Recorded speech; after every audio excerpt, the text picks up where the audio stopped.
Edhe ndryshimi i njerit nuk ndodh më njëherë. Kurani prandaj ka zbrit më 23 vjetë. Ka zbrit ajet, ka ndryshuar diçka, ka zbrit ajeti tjetër, ka ndryshuar diçka. Sidomos për shemb tek çështja e alkoolit. Janë 3 ajete të cilat kanë periudha ndërmjet tyre, të cilat e kanë ndaluar alkoolin. Pse? Vetë shumë i vështirë për ta braktisur.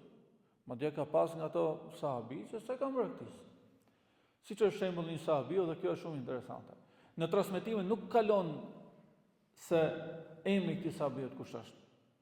Dhe kjo ka qenë nga morali i sahabeve. Në fakt, po t'ju pyestu ato xhallarëve, kush kanë qenë ato sahabit që kanë qenë te kodra shigjetarëve dhe janë larguar nga atë?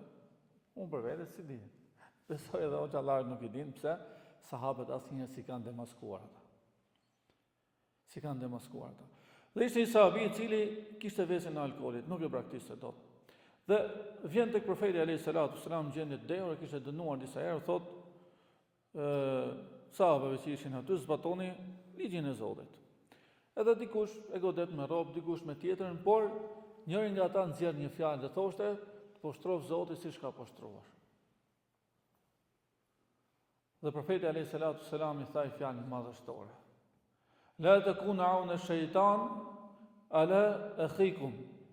Mos e ndihmoni shejtanin ndaj vllajt tuaj. Mos e mallkoni atë.